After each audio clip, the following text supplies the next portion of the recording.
This is The Real Hustle, the programme which shows you the secrets behind the most popular scams being carried out by con artists in Britain today. Hustlers Alex, Jess and Paul have been travelling the UK to demonstrate to our hidden cameras exactly how the cons work, to make sure you'll never get caught out again. In this episode, we'll see how you can be deceived at the airport, how an impossible-sounding bet works, how bogus talent managers can take you for a ride, and how a swindler can sell you a fake lottery ticket.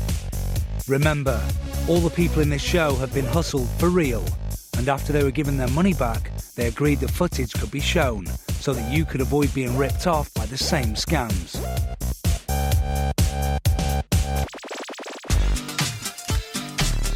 Our first scam involves bogus postal services who con people out of money for goods they didn't even order. The postal scam is a really simple way for a group of cheats to raise some easy money. They come to your door dressed as a postman or as a delivery driver. They have a package from some company somewhere that has an extra charge. It may be for postage, it may be cash on delivery, but whatever that charge is, that's pure profit in the cheat's pocket. We're all preconditioned to react in certain ways. It's what is called social compliance. We look at the uniform, we don't question what that man does. All we see is a postman. Our hustlers have filled these parcels with cheap second-hand books. They've printed labels with names and addresses found on the internet and are about to discover just how many people will pay to find out what's in the mystery parcel. Paul is wearing a tie containing a concealed camera. Alex, are you getting a signal? Yeah, good picture. See you, boys. He's got his homemade fake ID and he's wearing the all-important fake uniform. Delivery. He approaches the door of his first target.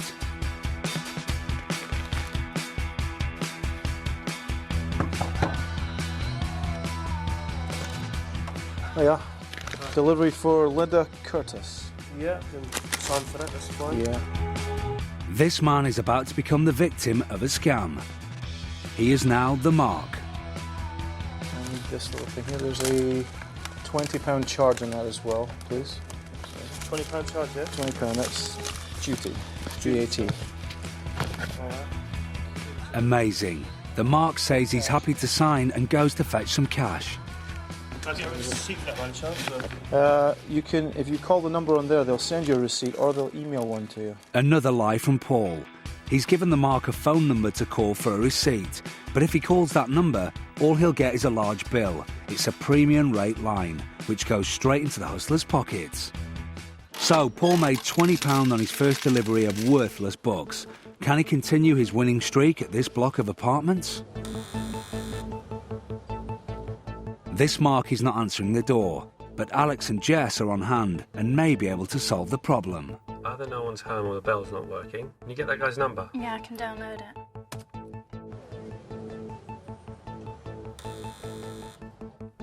Paul? Is that it? I'm going to text you this guy's number.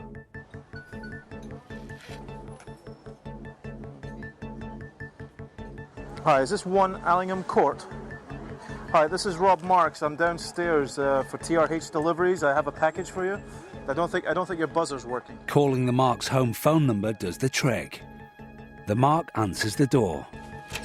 Hi, sorry about that. I haven't got 20 quid on there. Is the check okay?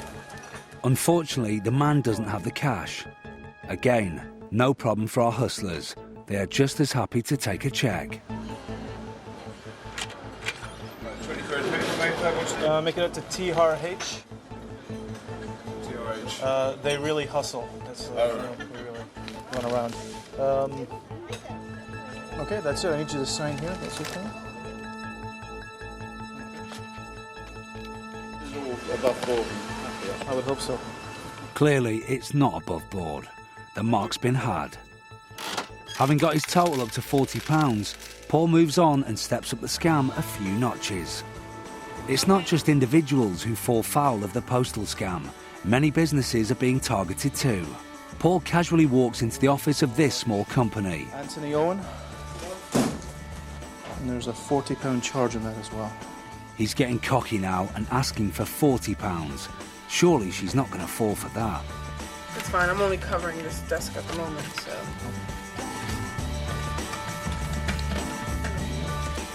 Oh yes, she is. Unbelievably, she hands the cash straight over. In just a couple of hours, Paul has made £80. If somebody comes to the door with a package that you can't pay for or that you're at all suspicious about, simply keep the package and tell them to bill you.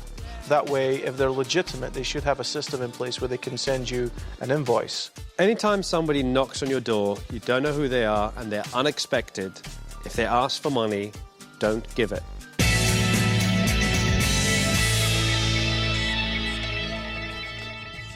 Proposition bets can be seen as the acceptable face of con games. It's a bet that's usually only got one outcome. Groups of people are ideal for proposition bets, anywhere where groups of people gather. Because if you put a proposition bet out and there's 5 or 6 people there, you're guaranteed to have 1 or 2 takers. Alex has gathered 5 or 6 people around in order to put his latest proposition bet into play. Our cameras are hidden around the pub to capture the action. We need 2 shot glasses. 2 shot glasses. Some whiskey. Whiskey. That's great. We're going to fill that up. And some water. Have you got some water? Yeah, sure. OK. There you go. All right. Thank you. And we'll fill that up to the brim there. This is the bet. OK.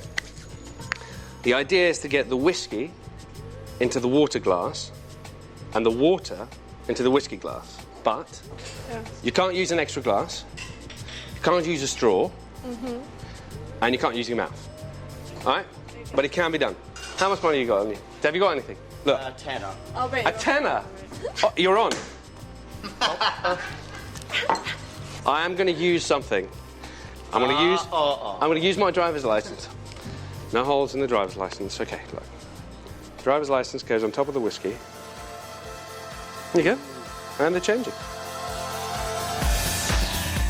Amazingly, the whiskey and water are actually swapping glasses.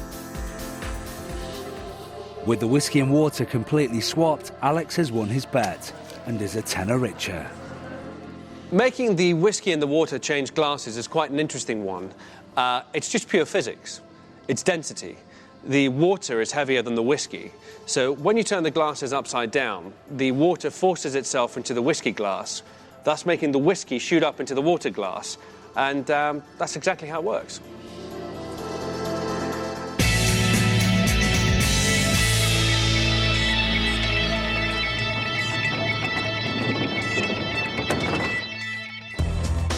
With odds of 14 million to 1 against winning a jackpot, the chances of hitting the big time on the National Lottery are almost non-existent. But the chance of a mark winning against our team of hustlers in this next scam are even less. This is the lottery scam.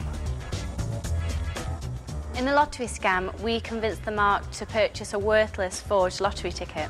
The lottery scam is a beautiful example of an age-old con game applied to modern times, where you literally offer someone a golden ticket, where if you buy this, you can make a lot of money for a lot less. Jess, Alex and Paul have picked out a popular bar as a place to find a wealthy mark for their scam. With our secret cameras at the ready, the hustlers can strike. A man sitting on his own has been targeted. Paul has taken up position behind him, and Alex is standing by with the fake lottery ticket. The hustlers are preparing the hook. Sorry, you look just like one of my ex-boyfriends. It was called Marcus. It was so strange. When I saw you, I was like, hi. It was so strange. You look just like him. I'm not sure if that's a good or a bad thing. No, it's good. I promise you. Now the mark is putty in Jess's hands. Our hustler Paul, who's been listening from the next table, cues his colleague Alex to go in for the big pitch. Alex is playing the role of a Bulgarian builder who's a friend of Jess's and has come to meet her. Yesterday, I found out that I won £2,800 on the lottery. No! I get 5 numbers. I cannot believe it.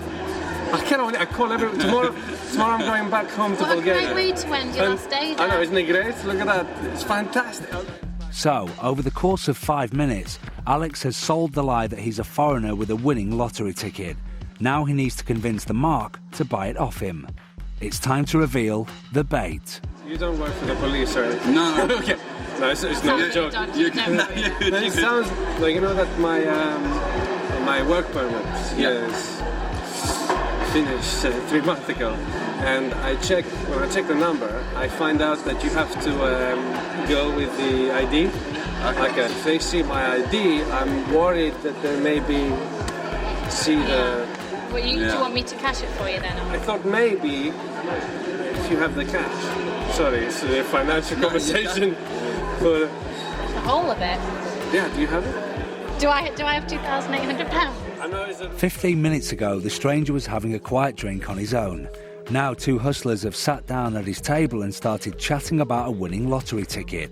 It's a weird situation, but he's definitely intrigued. So find anyone who's got... Look, I will take less if somebody's helped me out. You know, I know you maybe less money and you keep some money for yourself. I don't know, 1,000 or something. Now that Alex has said he'd accept £1,000 for the ticket, he gets up to leave the table. As planned, he's left Jess clear to play the next part of the scam, the all-important phone call to the lotto results line. I haven't seen someone happy for ages. Alex has told the mark the ticket has 5 correct numbers and is worth £2,800. But there's a surprise in store when the numbers are confirmed. And the bonus, 28. What? He's got 28. What? He's got 28.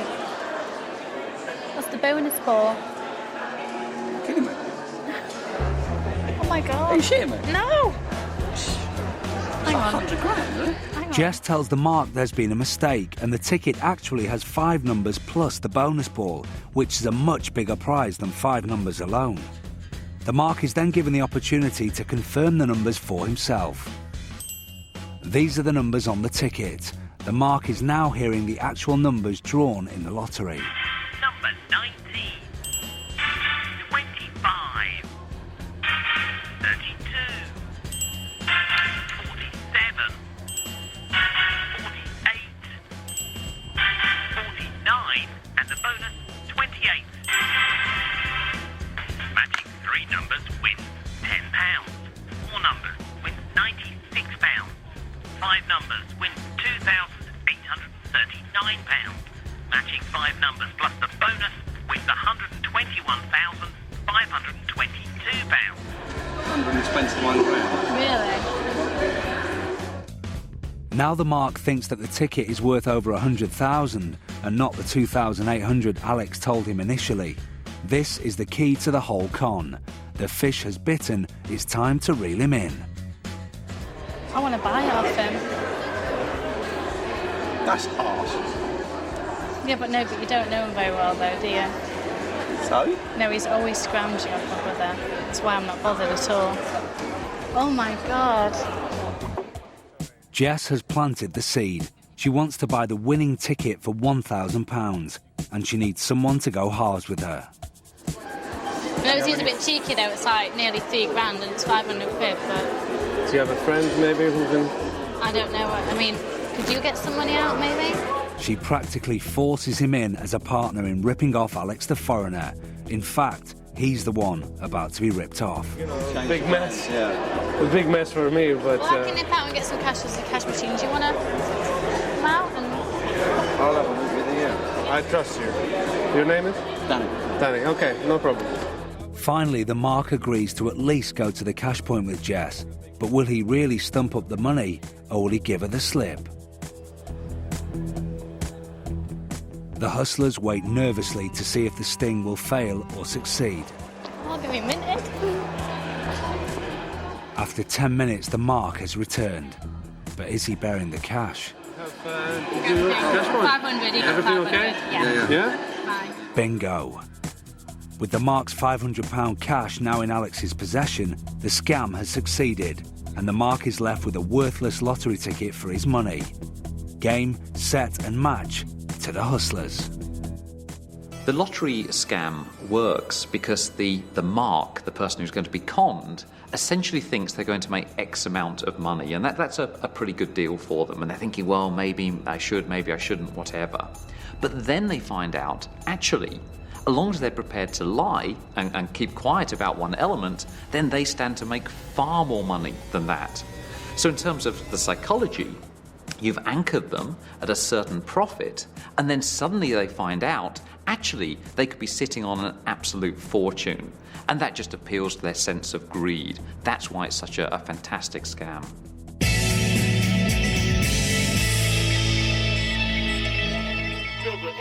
Our hustlers are at the airport, but it isn't a holiday that they've got in mind. Today they are here to pull off a scam for our hidden cameras that first hit the headlines in the UK 3 years ago. A scam which involves an X-ray machine, a laptop and some clever choreography. Every year in the UK, over 34,000 laptops are stolen. And about 10% of that happens in airports, which means every year 3,500 laptops are stolen in airports. Paul and Alex are moving through the airport, on the lookout for someone carrying a laptop bag just like their own.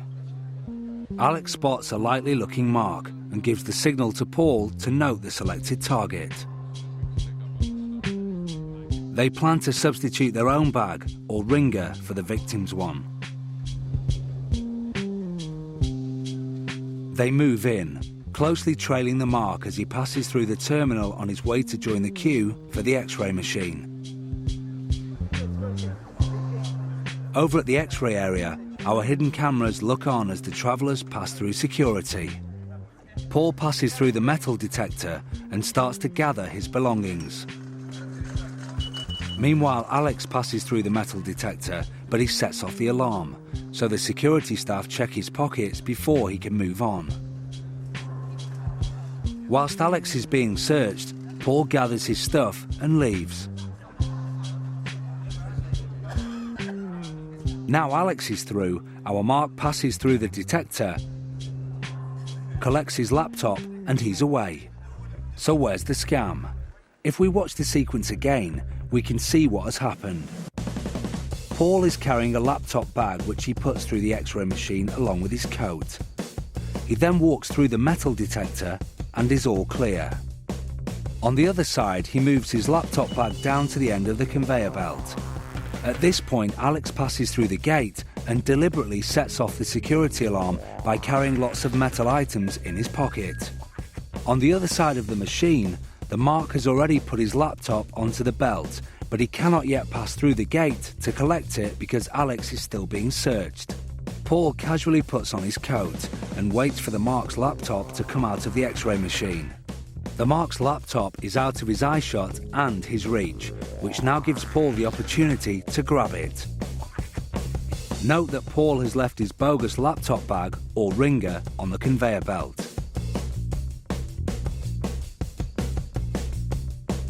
The mark picks up the ringer and continues on his way. By the time he discovers his misfortune, it'll be too late. It's essential when going through any kind of security checkpoint. Make sure you keep your eye on it. Don't be diverted from it. So if anybody else happens to get control of it, you can call someone's attention and they can stop them for you. But always keep your eye on your goods. Never be distracted.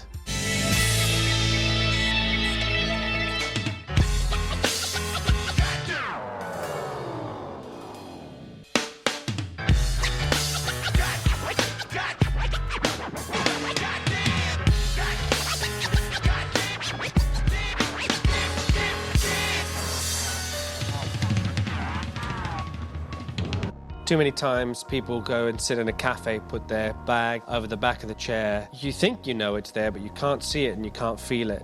That's not a very good position for anything that's valuable for you. Our next scam, the window tap. This pickpocket technique requires our two hustlers, Jess and Paul, to work in tandem. The target's a lone mark in a cafe, and Paul is sat just behind her. Jess is approaching on the street outside. She stops to get the mark's attention with a question.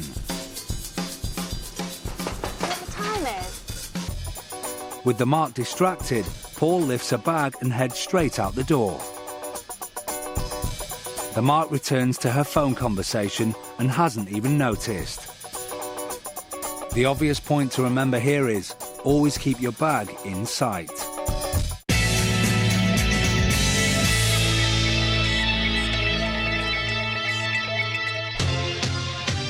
Some scams work simply because we are ready to fall for them. This next scam is one of the most common, and you will probably know someone who has been taken in by it. This is the bogus agency scam. Our hustlers have rented out an empty office space, which they've rigged up with concealed cameras to show us how the bogus agency scam works. They've called their fake agency TRH Casting and are holding auditions to look for some of Britain's undiscovered musical talent. The bogus agency scam is one of those really dreadful con games that plays on people's hopes and dreams.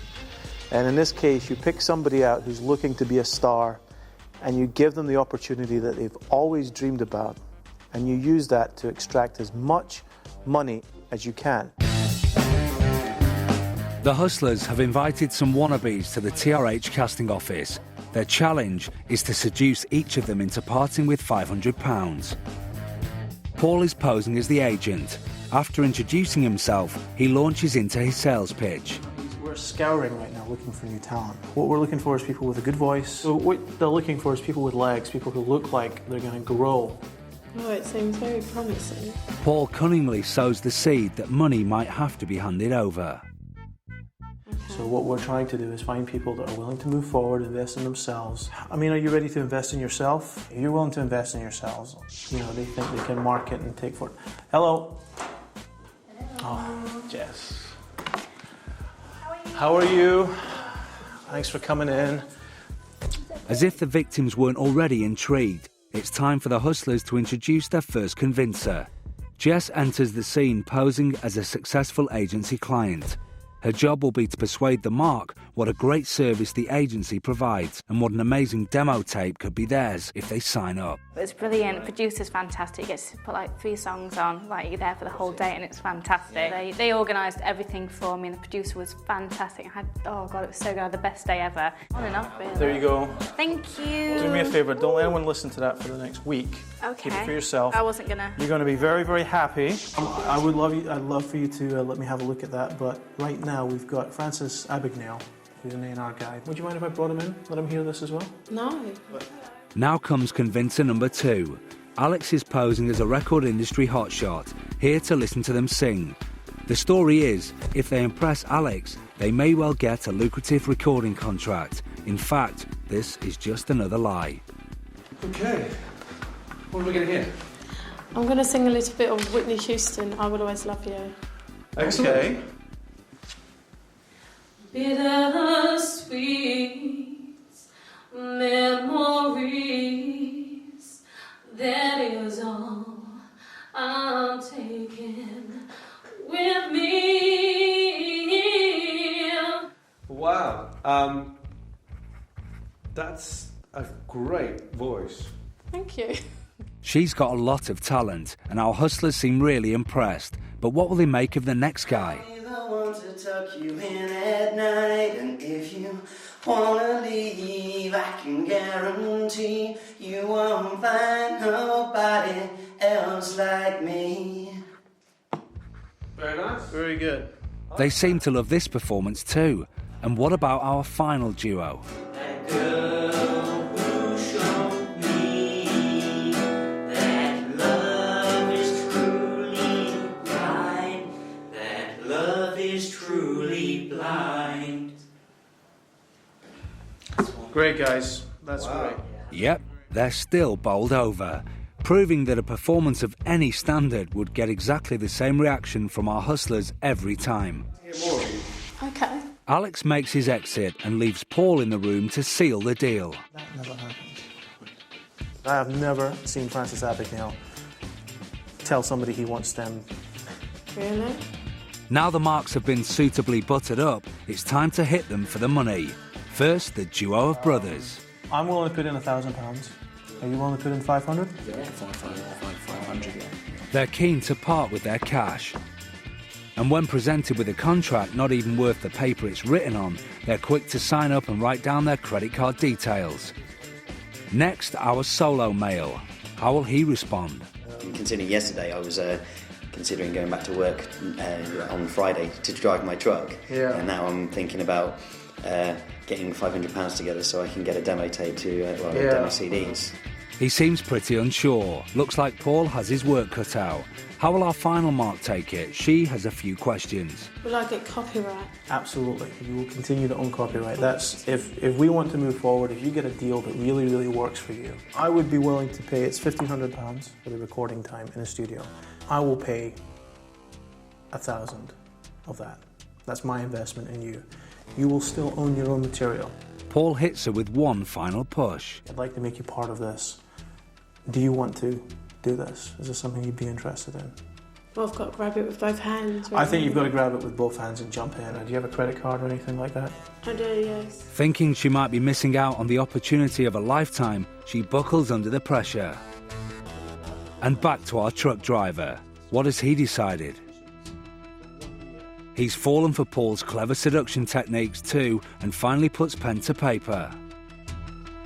Job done. The hustlers are now £1,500 richer. Not bad for just a morning's work. In the real world, bogus agents will set up their offices, stay for a month to swindle as much cash as they possibly can, and then move on without a trace. So, how did they feel when we revealed to them that 3 hustlers had just taken them for a ride? They take vulnerable people and they just take the... That's what I think. Sorry if I'm not allowed to swear, but yeah. I just think they're utter for doing that to people. The talent agency scams have become much more prevalent recently because of X Factor, Pop Idol. Everybody wants to be a star, and those programs have made it quite visible that you can become a star. So the talent agency scammers are tapping into that current fascination with becoming a star quite quickly. So they charge you an upfront fee, and you'll hear nothing. So, our swindlers have wrapped up the cons for this week. They've delivered fake parcels, lifted a laptop at the airport, sold a fake lottery ticket in the pub, and duped some wannabe pop stars in their makeshift agency. Don't worry though, all the members of the public they scammed got their money back. Just remember the rule of the real hustle. If it sounds too good to be true, it probably is.